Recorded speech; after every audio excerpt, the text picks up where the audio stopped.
না? কতই আদর করে আমার আল্লাহ বান্দা বান্দিকে বানাইছে, সেই মানুষকে কোনোদিন আল্লাহ জাহান্নামে দিতে পারে? জোরে বলেন, পারে না। আর রব্বুল আলামিন বলেন, ওয়াইলুল লিকুল্লি হুমাযাতিল মাজানিল্লাযী জামাআ মালা ওয়াদানা ইয়াসাবু আন্না মালাহু আকিলাদা কাল্লা লা ইউমবাজান্না ফিল হুতামা ওয়া মা আদরাকা মাল হুতামা নারুল্লাহি মুকাদাতুলাতি তাতালিউ আল আফইদা ইন্নাহা আলাইহিম মুসাদাদা ফি আমাদিম মুমাদাদা। সূরাটার নাম হলো হুমাজা। কি সূরা? সূরা হুমাজা। 9টি আয়াত আছে। প্রথম নাম্বার আয়াত হলো ওয়াইলুল লিকুল্লি হুমাযাতিন মাজানিল্লাযী জামাআ। আল্লাহ বলেন ধ্বংস প্রতিটি লোকের জন্য যারা সম্মুখে ধাক্কা দেয় এবং পিছনে নিন্দা করে। এমন লোক মনে হয় কুষ্টিয়া চোরহাস নাই? আছে। দুনিয়ার মা বোন গো, সম্মুখে ধাক্কা দেয় এবং পিছনে নিন্দা করে। সম্মুখে ধাক্কা দেওয়া মানে আপনার বাড়ির উপরে একজন আইছে, আল্লাহ বলেন মানুষ মাত্রাই ভুল আছে কি না? তাই ভুল তো মানুষ করতেই পারে, ভুলের সংশোধনও আছে, আছে কি না? দুনিয়ার মা বোন গো, আপনার বাড়িতে আসে, আপনি সুযোগ পাইয়া যা তা তার বলে দেন, তারে কলিজায় আঘাত লাগে, লাগে কিনা? তার অন্তরে ব্যথা লাগে কিনা? হাজারটা কথাও বললে, অপমান করলেও সেই একটা কথাও তার মুখ দিয়ে বের হয় না, হয়? জোরে বলেন। তাই মনে কষ্ট নিয়া, দুঃখ নিয়া আপনার বাড়ির উপর থেকে তিনি বিদায় হয়, হয় কিনা? কথা বলেন। তাই সেটা হলো সম্মুখে ধাক্কা দেওয়া। ওর নাম কি? সম্মুখে ধাক্কা দেওয়া। আল্লাহ এটা পছন্দ করেন না। আল্লাহ যা পছন্দ করে না তা আমরা করব না। কিন্তু আল্লাহ বলেন, হে বান্দারা, মানুষ মাত্রাই ভুল। তোমাদের যার কাছে যা ভুল করতে পারে, বোন বোনের কাছে করতে পারে, প্রতিবেশী প্রতিবেশীর কাছে করতে পারে। কেননা যদি ভুল করেও ফেলে, তোমরা তাকে সুন্দর করে বুঝাইয়া দাও। একটু তাড়াতাড়ি, খুব কথা হচ্ছে, কিন্তু সুন্দর করে বোঝাও। কার আদেশ? আল্লাহর আদেশ। সুন্দর করে আমি তাকে যদি বুঝাইয়া দিই, মারে বোন রে এইরকম ভাবে চলো, এমন কথা বলতে হয় না। যদি সুন্দর করে বুঝাইয়া দিই, সে কি আমাদের উপর আপনার উপর রাগ হবে? কথা বলেন, রাগ হবে না? হবে।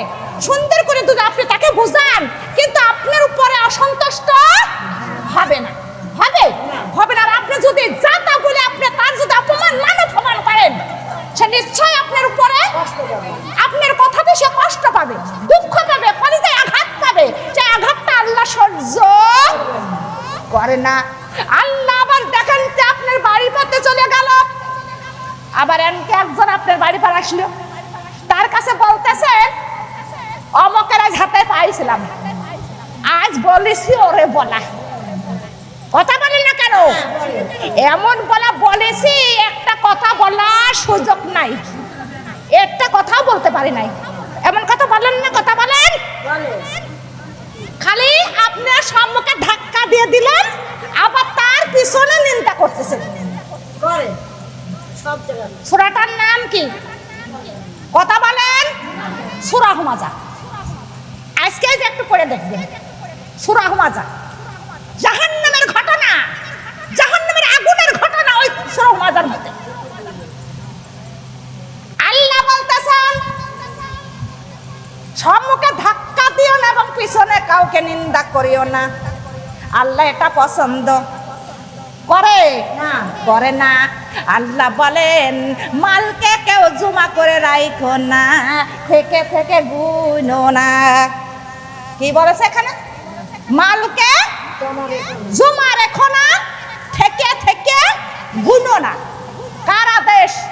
কার হুকুম? আল্লাহ বলেন, মালকে জমা করে রাখো না, মাল যত খরচ করবে তত আমি তোমার ঘরে পৌঁছা দেবো। সুবহানাল্লাহ বলেন। আল্লাহর ভান্ডারে কি কম আছে? কথা বলেন। আল্লাহর ভান্ডারে তো ফুরাই যাচ্ছে, ফুরাইছে। আল্লাহ বলেন, রিজিকের মালিক আল্লাহ হলেন আল্লাহ হলেন রাজ্জাক, আল্লাহ হলেন রিজিক দাতা। তার ভান্ডারে কোনো তার অভাব নাই, আছে। আল্লাহ বলে তুমি চাইলেই আমি দেব, আর দিছে তোমার ঘরে দিছি, তুমি খরচ করো, খরচ করলে আমি আরো তোমার ঘরে পৌঁছাই দিব। যে খরচ করে না তার ঘরে বাড়াই আল্লাহ দেয় না। কথা বলেন না কেন? আপনার 3টা সন্তান আছে, 2 জনের ভালো চলে, একজনের চলে না, কিন্তু আপনি খোঁজ নিতে হলে যার চলেন তাকে নেবেন। কথা বলেন না কেন? আপনি তার খোঁজ নেবেন না, কেন? ওর চলে ভালোই, আমি ওর খোঁজ নেবো, কিন্তু ওর চলে না। আপনি ওই বাড়ি যাবেন, বলবেন যে কি কি রান্না করেছো, বোমা চাল কি আনেছে, কি তরকারি আনেছে, কি খাইছো, এটা তো জিজ্ঞাসা করবেন। কথা বলেন না কেন? আর যার চলে, যার টাকা পয়সা আছে, তার বাড়িতে আপনি যাবেন না, খোঁজ খবর নেবেন না। আল্লাহ বলে যার নাই আমি তাকেই খোঁজ খবর নিই, আর যার ঘরে আছে, যে খরচ করে না তার ঘরে আমি বাড়াইও দিই না, তার আমি খোঁজ খবর নিই। কথা বলেন? তাই আল্লাহ পছন্দ না যে মালকে জমা করে রাখা এবং থেকে থেকে গোনা, এটা আল্লাহর পছন্দ নয়। যা আল্লাহর পছন্দ না তা আমরা করব না। আল্লাহ বলে ওয়া মিম্মা রাযাকনাহুম ইউনফিকুন, আল্লাহ বলেন যা রিজিক দিয়েছে তা হয়তো তোমরা খরচ করো, আমি তোমার ঘরে রিজিক পাঠাইয়া দেব। আমি আল্লাহ আছি। কিটা আছে? কথা বলেন। আল্লাহ আছে। আল্লাহর ভরসা করে আপনি খরচ করেন, আল্লাহ আবার তার থেকে 70 গুণ আপনার ঘরে পৌঁছাইয়া দেবে, বাড়াইয়া দেবে। সুবহানাল্লাহ। খরচ করবেন না, আপনার ঘরে দিব দেবে? হ্যাঁ দুনিয়ার বাবনগা, এটা আল্লাহর পছন্দ নয়। আপনার মেয়ে দিয়ে গেল আপনার 2000 টাকা, আমাগো খেয়ে নেবেন, যেমন বলে তাই আপনি কিনে খাবেন। নাতি ছেলে বলে নানি রে 2000 দিলাম, তুমি কিনে খাই, দেয় না? আবার বড় লোকের মা ভাতাও পায় সরকারি। আপনি দেশে নাই ভাতা জানেন তো? খুঁজতে হল দুনিয়ার মা বোনগা, ওই বুড়িমার মাসে হয়ে গেল 10,000 টাকা, খায়ও না, আবার 100 টাকা কারো দানও করে না। কথা বলেন না? কেরম আছে? ফসল হাঁস আছে। এ দুনিয়ার মা বোন বোঝায়া যায়, খানো না দানও করেন না। এমন দেখবেন বৌমারা বলে, মাগো, শাশুড়ি মার বলে যে কিছু পেঁয়াজ রসুন ছুলে দাও, এরকম বলে না? তার কাজই তো এগুলা, তাই না? বড়ে মা, শাওড়ে মা পেঁয়াজ রসুন ছোলে আর মনে মনে ভাবে নাতি ছেলে দিল টাকা, মেয়ে দিল টাকা, ভাতা পাইলাম কয় টাকা, আগা গুনিয়ে আসে। কথা বলেন না কেন? হ্যাঁ, ও আবার পেঁয়াজ রসুন ফেলে দিয়ে আবার যায়। কথা বলেন?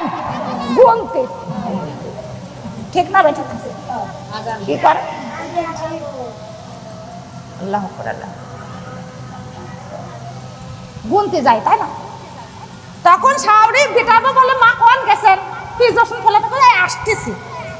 ও টাকা গুনি আবার খেয়ে আসে, আবার খাতে বসে, আবার খাচ্ছে টাকা চিন্তা, আবার তাড়াতাড়ি করে নাকে মুখে দিয়ে আবার টাকা গোনে, গোসল করে আসে আবার টাকা গোনে। এরকম আছে কিনা? কথা বলেন নাকি? মানে বারবার গোনে, রাতে শুয়ে আছে, মনে হচ্ছে কয় টাকা যেন তুলছিলাম, আবার রাতে শুয়েও আবার কারেন্টটা ধরে আবার টাকা গোনে। কথা বলেন না কেন? এরকম নাই? তাই আল্লাহ বলতেছেন মালকে জমা করে রেখো না এবং থেকে থেকে গোনো না। আল্লাহর আদেশ। কার আদেশ? আল্লাহর আদেশ। হে দুনিয়ার মা বোন, আল্লাহর হুকুম। আল্লাহ বলতেছেন সেই মালকে ফেলে দেওয়া হবে। কি দেওয়া হবে? ফেলে দিয়ে তাকে ভেঙ্গে টুকরো টুকরো করা হবে। একটা কাঁচের গ্লাস যদি আপনি শানের উপরে ফেলে দেন, কয় টুকরা হতে পারে? কয় টুকরা হিসাব আছে? 100 হতে পারে, 50 হতে পারে, 200 হতে পারে, কোনো ঠিক ঠিকানা নাই, আছে? তাই আল্লাহ বলেন সেই মালকে ভেঙ্গে টুকরা টুকরা কইরা কোথায় ফেলে দেওয়া হবে, সেই জায়গার নাম কি তোমরা জানো? আল্লাহ বলতেছেন সেই জায়গার নাম কি তোমরা জানো? কাল্লা নায়ম বাজান্না ফেলে হতামা ওয়ামা আদ্রাকা মান হতামা। আল্লাহ বললেন সেই মালকে ফেলে দেওয়া হবে কোথায় তোমরা কি জানো? সেই জায়গার নামই হলো পরিচালিত আগুন। সেই জায়গার নাম কি? কথা বলেন। পরিচালিত আগুন। সেই জায়গার নাম কি? পরিচালিত আগুন, যাকে বেশি করে জ্বালানো হয়েছে। এবং আপনার এবং আমার আপনার সারা জাহানের মানুষকে গ্যারেজ করতেও পারে। কি পারে? কি পারে? গ্যারেজ করতে। গ্যারেজ মানে কি? গিলে খাইতেও পারে এমন আগুন। সেই আগুনের মধ্যে ফেলে দেওয়া হবে। কি দেওয়া হবে? ফেলে দেওয়া হবে। সেই মালকে সেই আগুনের মধ্যে ফেলে দেওয়া হবে। সেই আগুন বেশি করে জ্বালানো হয়েছে এবং সারা জাহানের মানুষেরও সে গ্যারেজ করতে পারে। নাউজুবিল্লাহ মিন জালিম। দুনিয়ার মা বোনগণ, সেই মালকে সেখানে ফেলে দেওয়া হবে। সেই মালের রশি দিয়া এবং ওই দোজকের খুঁটির সঙ্গে বান্ধা হবে। সেই মালকে বান্ধে রাখা হবে এবং সেই মালকে আবার ঢাকনা দিয়ে ঢেকেও দেওয়া হবে। কি হবে? কথা বলে। ঢাকনা দিয়ে ঢেকে দেওয়া হবে। গোশত যদি না সেজে কি করে? ঢেকে দে, ঢেকে দে। ঢাকনা নিয়ে এসে ঢেকে দিই। ঢাকনা না ঢেকে দিই। ঢেকে দিবি, টপ করে সেজে যাবে। ও মা গো, এখন ঢাকনার কোনো প্রয়োজন হয় না, আসে প্রেসার কুকার। কথা বলেন না কে? 5 মিনিটই ফিনিশ। আসেন ও দুনিয়ার মা বোনগণ, সেই দোজকটাও প্রেসার কুকারের মতো। সেই মালকে সেখানে ফেলে দিয়ে ঢাকনা দিয়ে ঢেকে দিবে। আর সেখানে থাকবে চিরস্থায়ী। জোরে জোরে বলে নাউজুবিল্লাহ। দুনিয়ার মা বোনগো, আমি বুঝাইয়া যাই, আল্লাহ বলেন মালকে জমা করে রাখো না এবং থেকে থেকে গুনো না। সেই মালকে ভেঙে টুকরো টুকরো করে ওরে ফেলে দেওয়া হবে। তার নাম পরিচালিত আগুন। সেই মালটা কিসের মাল? কোন মাল? কথাটা বলেন। কোন মাল? সেই মালের নাম কি? আমার তো তাকান। সেই মালের নাম কি? কোন মাল ফেলা দেবে? মালকে জমা করে রেখো না এবং থেকে থেকে গুনো না। সেই মালকে ভেঙে টুকরো টুকরো করে ফেলে দেওয়া হবে। আর সেই জায়গার নাম কি তোমরা জানো? সেই জায়গার নামই পরিচালিত আগুন, যাকে বেশি করে জ্বালানো হয়েছে এবং সেই আগুন সারা জাহানের মানুষের গ্যারেজ করতে পারে। গ্যারেজ মানে গিলে খাইতে পারে। খালি সেই মালটা কি? কোন মাল? কথা বলেন। সেই মাল কোন মাল? ফেলা দিবি। একটু জোরে জোরে বলেন। হ্যাঁ, জমা করা মানে যে জমা করে রাখে সেই মালকে ফেলে দেওয়া হবে। তাকে সেই মালের কি দোষ আছে? কথা বলেন না কেন? হ্যাঁ, এটা কোথায় এসেছেন? আইছেন আজকে কোন জায়গায় আইছেন? কথা বলেন। আজকে কোন জায়গা বসে আছেন? কথা বলেন। এটা কোন জায়গা বসে আছেন? হ্যাঁ, এইটার নাম হলো রিয়াজুল জান্নাতের বাগান। আল্লাহর নবী বলেছেন। কোন নবী? আখির নবী বলেছেন, যেখানে হাদিস কোরআনের মাহফিল হয় সেই জায়গা, বাড়ি হোক না কেন, ঘর হোক বা বাগান হোক না মাঠ হোক, রাস্তা হোক না ঘাট হোক, সেই জায়গার নামই রিয়াজুল জান্নাতের বাগান। সুবহানাল্লাহ। এই জান্নাতের বাগানে আজকে আসছেন, টাকা রেখে আসছেন। আপনার কাছে এমন লোকের কাছে আছে 1000 আছে, আছে না? খতিমাতি দেয়, ভাতা পায়, আছে না? কিন্তু ওই টাকাগুলো কি বলতেছে, এই বুড়ি কোথায় যাচ্ছিস, আমার 100 নিয়ে যা। কথা বলেন না কেন? টাকা ডাক দিয়ে কয়েছে যে কোথায় যাচ্ছিস, আমার 100 নিয়ে যা। হ্যাঁ, টাকা কয়েছে? কইনি।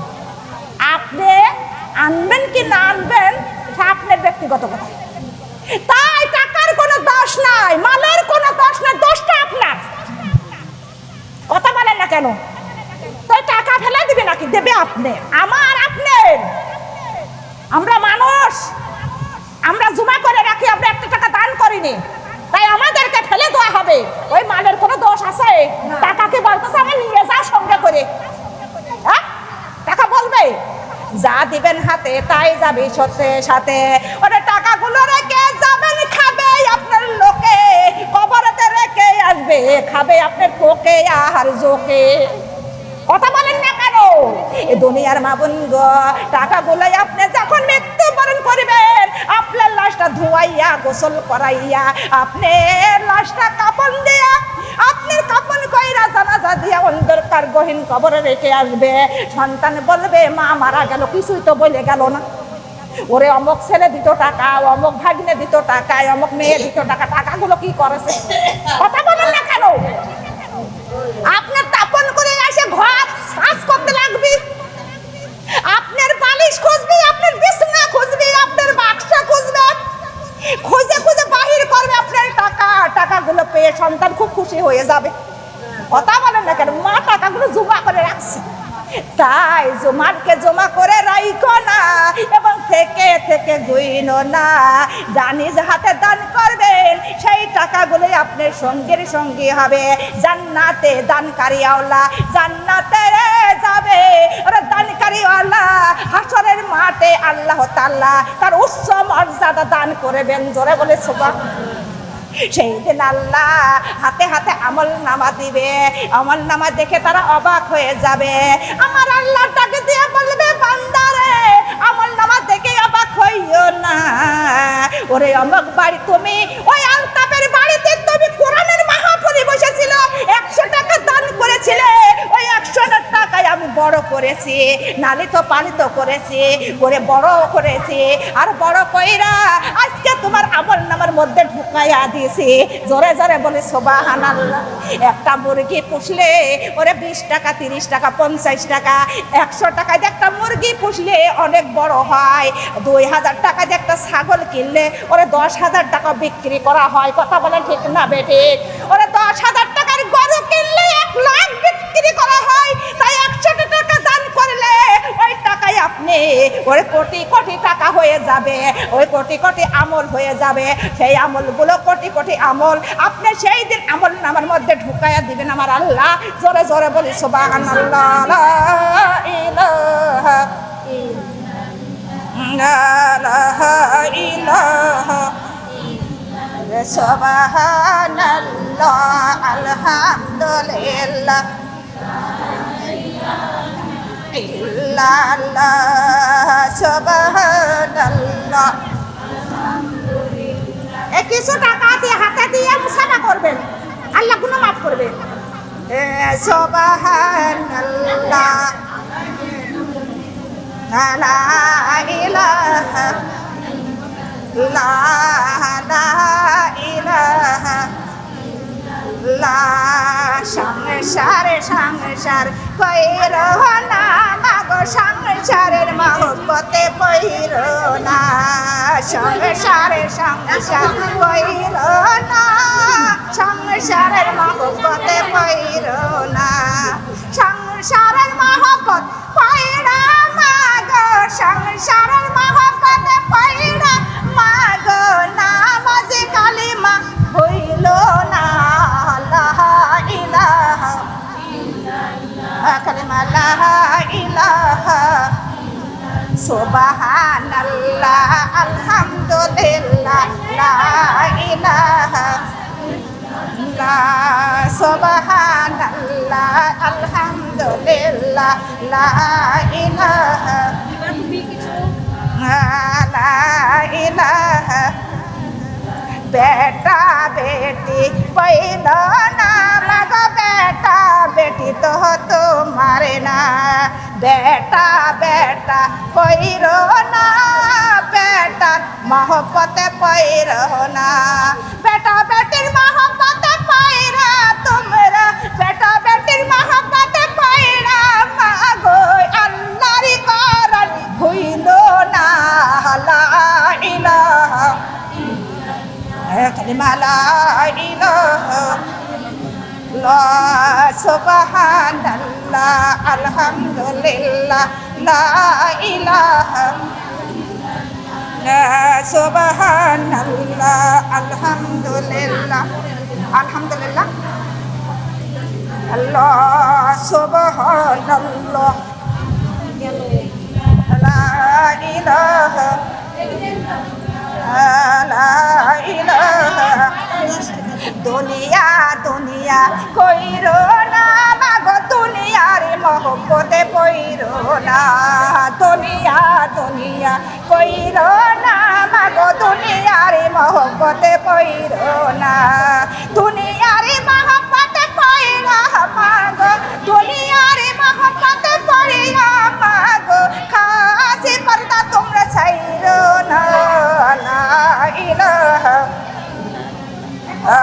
লা ইলাহা লা ইলাহা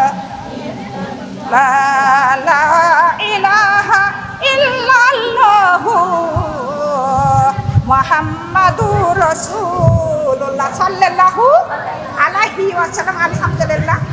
হাতে হাত রেখে মুসাফা করতে হয়, কিছু টাকা হাতের মধ্যে দিলে আল্লাহ সব গুনাহ মাফ করে দিবেন। সুবহানাল্লাহ। আল্লাহ রাসূল সাল্লাল্লাহু আলাইহি ওয়াসাল্লাম বলেছেন। আলহামদুলিল্লাহ। ইয়াগফিরু লানা ওয়া লাকুম। আল্লাহ সবার সঙ্গে টাকা তাবিজ দান আল্লাহ মানাম। ইয়াগফিরু লানা লাকুম। ইয়াগফিরু লানা লাকুম। ইয়াগফিরু লানা লাকুম। ইয়াগফিরু লানা লাকুম। আচ্ছা বলতেছি একটু বসেন, বসাবা করব। বলতেছি আজকে ফজরের নামাজ আমরা কিনা কিনা আদায় করেছি। যারা আদায় করেন নাই হাত উঠাবেন না, যারা করেছেন হাত উঠাবেন। কিন্তু মনের খবর আল্লাহ ছাড়া কারো জানার ক্ষমতা নাই। আমরা যা দেখি না তা দেখে আল্লাহ, আমরা যা শুনি না তা শোনে আল্লাহ, আমরা যা জানি না তা জানে আল্লাহ। আল্লাহ আল্লাহ চক্কা ফাঁকি দিতে পারে না। আমরা 5 ওয়াক্ত নামাজ আদায় করব ইনশাআল্লাহ। আল্লাহ আমরা 5 ওয়াক্ত নামাজ, আল্লাহর রাসূল করিম সাল্লাল্লাহু আলাইহি ওয়াসাল্লাম বলেছেন as-salatu মিফতাহুল জান্নাত। আল্লাহ রাসূল বলেছেন নামাজ হলো জান্নাতের চাবি এবং বেহেশতের চাবি। নামাজ ছাড়া কেউ জান্নাতে যেতে পারবে না, বেহেশতে যেতে পারবে না। নামাজ আদায় করতে হবে। নামাজ হলো সর্বশ্রেষ্ঠ ইবাদত। আর হাসরের ময়দানে প্রথমে হবে নামাজের সালাতের হিসাব। কিসের হিসাব? কথা বলেন। নামাজের হিসাব। আল্লাহ বলেন ইউরাফুল মুজরিমুনা বিসিমাহুম ফায়ুকাযু ওয়া সিওয়াল আখিদাম। আল্লাহ অপরাধীদের মুখ দেখিয়ে চিনতে পারবে। কি দেখিয়া? মুখ দেখিয়ে অপরাধীদের চিনতে পারবে। তাদের মাথার চুল পাও ধরিয়া টেনে হাসরাইয়া হাজির করা হবে। যারা বলে নাউজুবিল্লাহ। কথাটা কার? আল্লাহ। অপরাধী আল্লাহ মুখ দেখিয়ে চিনতে পারবে না, আল্লাহ চোখকে ফাঁকি দিতে পারবে না। তাই অপরাধী হয়ে আমরা অপরাধ যদি করেও থাকি ক্ষমা চাবো কার কাছে? কার কাছে? মাফ চাবো আল্লাহর কাছে। কিন্তু আল্লাহ কি সব গুনাহ মাফ করবে? কথা বলেন। কোন গুনাহ আল্লাহ মাফ করে না? এটা আমার জানা একদম। তো কোন গুনাহ আল্লাহ মাফ করবে না? আল্লাহ শিরক মাফ। কথা বলেন। শিরক গুনাহ তো আল্লাহ মাফ করবেই না। তারপরেও পর গুনাহ মাফ করবে না। আর কোন গুনাহ? কথা বলেন। হ্যাঁ কথা বলেন। আপনি গুনাহ করেছেন আপনার শাশুড়ির কাছে, শ্বশুরের কাছে। আপনি গুনাহ করেছেন আপনার স্বামীর কাছে। আপনি গুনাহ করেছেন আপনার ভাসুরের কাছে। জীবন চলে যাচ্ছে, মাসের পর মাস চলে যাচ্ছে, আপনি যার সঙ্গে কথা বলেন না। এরকম লোক আছে? কুস্তি আছে? কথা বলেন। সেই গুনাহকে আল্লাহ মাফ করবে। কথা বলেন। আপনার বছরের পর বছর চলে যায়, আপনি এমনকি ভাসুরের সঙ্গে কথা বলেন না। আপনি আছেন এরকম লোক। নামাজ পড়ে কোনো কাজে লাগবে? কথা বলেন। মুসলমান হয়ে 3 দিন কথা না বললে সে কোনোদিনও মুসলমান হতে পারে না। হুকুমটা কার? আদেশটা কার? কথাটা কার? আমরা এরকম লোক এখানে আছে তো না? নেই। হ্যাঁ আমরা তার মুখই দেখতে চাইনি। কথা বলেন না কেন? হ্যাঁ খালি আপনি এইরকম যদি হয়ে থাকেন, আপনি যে আল্লাহর কাছে ক্ষমা চাইলে কি আল্লাহ গুনাহ ক্ষমা করবে? কথা বলেন। এমনকি আপনি গুনাহ করেতেছেন আপনার স্বামীর কাছে। স্বামীর কথা তো বলি নাই না, স্বামীর কাছে গুনাহ করেন না? কথা বলেন। করেন না? ভাসুরের সঙ্গে তো ভাসুরের সঙ্গে বছরের পর বছর কথা না বললে চলতেছে, যার সঙ্গে না বলতে চলতেছে। একটা বড় বোনের সঙ্গে এভাবে কথা বলেন না। এরকম লোক আছে কি? আছে না? কথা বলেন। মার সঙ্গে কতজন কত সন্তান কথা বলে না। কথা বলেন না কেন? যে মা এখন একদম অধীন হয়ে গেছে, পর অধীন, ওই মার সঙ্গেও কথা বলে না, সন্তান দাম দেয় না, মূল্যায়ন দেয় না। আছে এরকম? খালি আপনাকে এই গুনাহ মাফ করবে না। খালি স্বামীর কাছে কি গুনাহ করেছেন গুনার কথা বলবো? কথা বলে না কেন? স্বামীর কাছে এমন অপরাধ করেছেন, স্বামীর কাছে যদি আপনি শস্য পরিমাণ অপরাধ করে থাকেন, আল্লাহ কোনোদিন জান্নাত দিবে? কথা বলেন না কেন? আপনার কোনোদিন জান্নাত পাবেন না। স্বামীর মনে যদি কষ্ট দেন, স্বামীর মনে যদি দুঃখ দেন, স্বামী যদি মনে কষ্ট পায়, দুঃখ পায়, আপনি হাজার হাজি হইয়াও আপনি কোনোদিনও জান্নাতে পাবেন না। এটাই আমার আল্লাহর কথা, এ দুনিয়ার মাপুন আমার নবীজির কথা। আমার নবীজি বলেছেন, ও নারীগণ, তোমরা স্বামীর মনকে খুশি করো, স্বামীর মন খুশি করে রাজি করো। কেননা তুমি যদি স্বামীর আগে মৃত্যুবরণ করো, তোমার স্বামী একবার যদি বলে আমার বিবি কতই না ভালো ছিল, তোমার স্বামীর একটা কথাই কি, সেই বিবি জান্নাতি হয়ে যাবে। জোরে বলে সুবহানাল্লাহ। স্বামীও যদি স্বামী বিবির আগে মৃত্যুবরণ করে, বিবি যদি একবার বলে আমার স্বামী ভালো ছিল, বিবির একটা কথাই, সেই স্বামীও জান্নাতি হবে। আল্লাহ রাসূলের কথা। জোরে বলে সুবহানাল্লাহ। এমন এমন নারী আছে রে, ওরে স্বামী বাড়ি থাকে না, কত হাসি খুশিও থাকে, আর যখন স্বামী বাড়ি আসে আর তখন মনটা একদম বেজা। এ দেশে নাই মানে, হ্যাঁ কথা বলেন না? তখনই দেখবেন ঘরের মধ্যে সাপ আর বেজে যুদ্ধ হচ্ছে। কথা বলেন না কেন? নাই, স্বামী আসলে দেখবেন ঘরের মধ্যে সাপ আর বেজে যুদ্ধ করতেছে। কথা বলেন না? এই দেশে নাই না?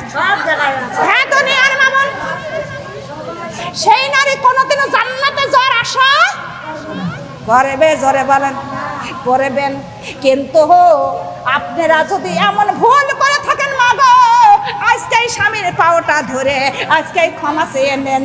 কেননা স্বামীর মনে আঘাত দিয়ে কোনোদিন মৃত্যুবরণ করলে জান্নাত পাবেন না। তাই আপনাদের হুঁশিয়ার করে যায়, আজকে বাড়ি যাইয়া স্বামীর কাছে ক্ষমা চেয়ে নেন। স্বামী গো, আমি যতদিন আপনার কাছে আছি কত অন্যায় করেছি, বেয়াদবি করেছি, আপনি আমাকে খুশি রাজি হয়ে আমাকে মাফ করে দেন। আমার স্বামী, আপনার স্বামী যদি মাফ করে দেয়, আপনি নিশ্চয় জান্নাতি হয়ে যাবেন। জোরে বলি সুবহানাল্লাহ। মাফ চাওয়া লাগবে না আপনার। আমার একটা হাদিস মনে পড়ে গেল, কিন্তু হাদিসের কথা বলবো না, অনেক টাইম লাগবে আর সময় নাই। খালি মাফ চাবো কার কাছে?